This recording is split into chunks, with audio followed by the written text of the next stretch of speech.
Hi, my name's Ramsey. I'm here to talk about Nordic skiing, kind of just give you a basic introduction into what's a great sport. Coming from a trail running background, Nordic skiing is such a fantastic complement, especially to get you through those winter months when it's cold, when it's dark, when it's a little harder sometimes to run on the trails. Nordic skiing is a way to get through the winter and come out of the winter in better shape. And kind of recuperate it as well, because the great thing about it is you build this amazing aerobic base with virtually no impact. You know, compared to trail running where you're running, you're pounding, skiing, you get that same aerobic exercise, maybe even more, but you're gliding. So you're not getting that same kind of pounding. So it's really good. You come out of it, your joints feel really good, your lungs feel really clean in all that great clean air, and you feel really good. So yeah, Nordic skiing is just a really extraordinary sport for all that, and it's kind of the perfect winter complement to trail running. So just to kind of give you a little bit of background about Nordic skiing, what we're talking about, you're talking about skiing on skinny skis, usually on groomed trails. Sometimes there's kind of a spectrum from groomed Nordic skiing all the way to kind of sort of backcountry Nordic skiing, but today we're just going to talk primarily about sort of what we call groomed or regular Nordic skiing. And there's two types.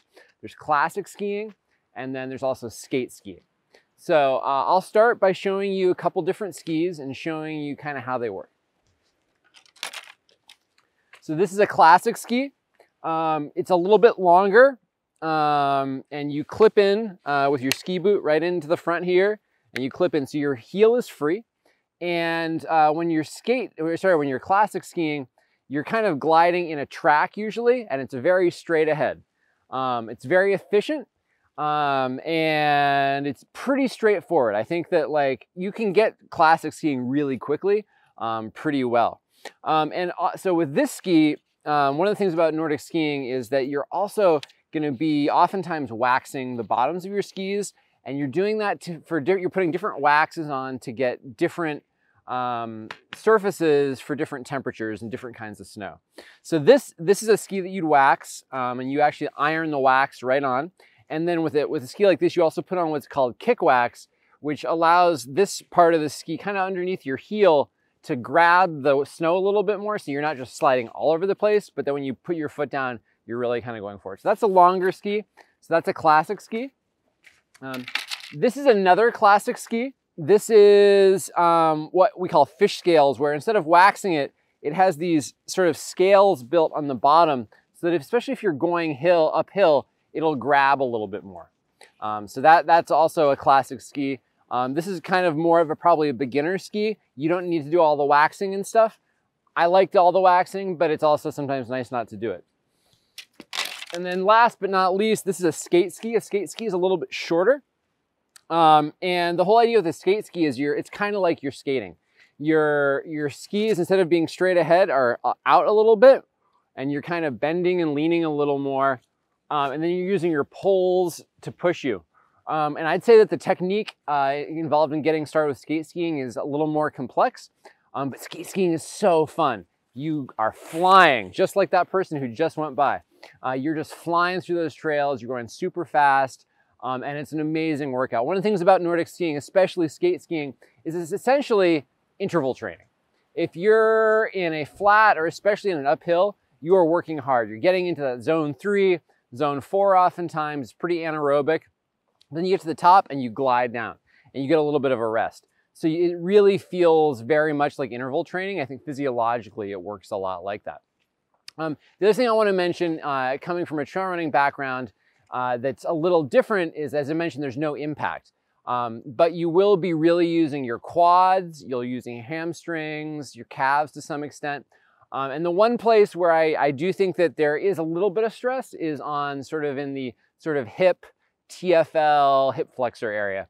Because especially if you're climbing, there's a lot of like moving your legs like this. And so that's an area you might want to do a little bit of extra maintenance on, little rolling, that kind of thing to kind of just take care of it.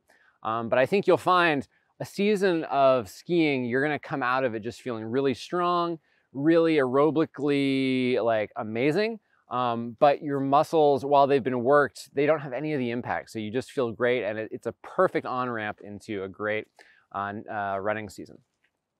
So with that in mind, I'm just going to give you some demos to kind of show you the different ways of doing these kind of skiing.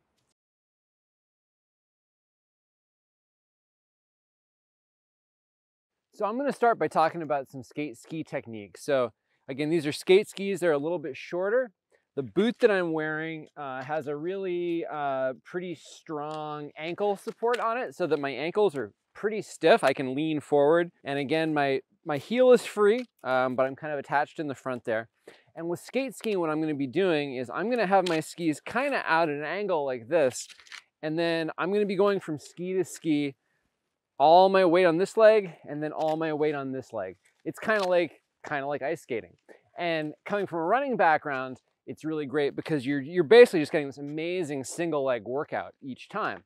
Just like when you run, you only have one leg at a time on the ground. So this is perfect training for that. And so I'm gonna be using my poles to push me from side to side. And then if I'm climbing, I'm probably gonna be kind of sitting down a little more, almost like I'm doing a squat to kind of get my weight. And the skis are kind of sliding forward.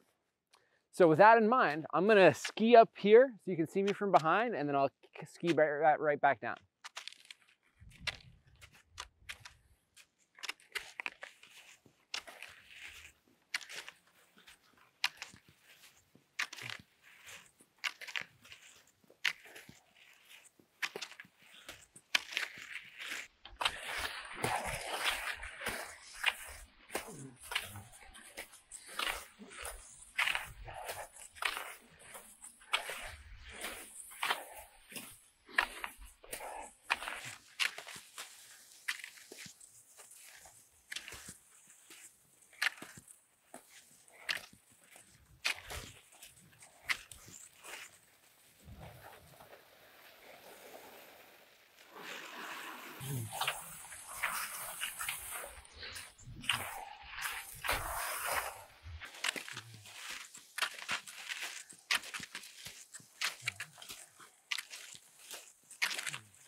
So there's your introduction to skate skiing.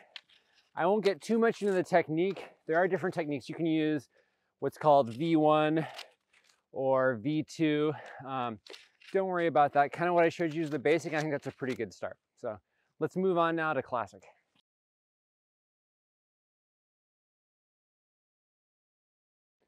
So what I'm going to do right now is I'm going to just kind of demonstrate classic skiing. So I'm in these tracks here on the side. And essentially, I'm going to be going forward, backward, and then using my poles alternating to push myself. So I'm going to go up and then head back down.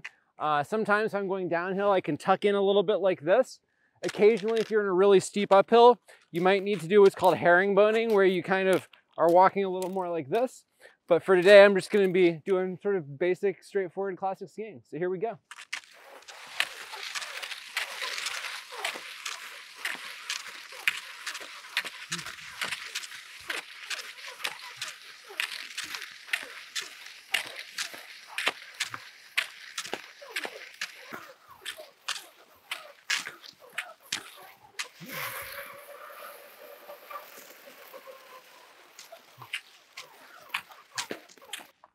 So there you go. So that's just a quick introduction to Nordic skiing, both skate skiing and classic skiing, kind of different techniques, different kinds of skis.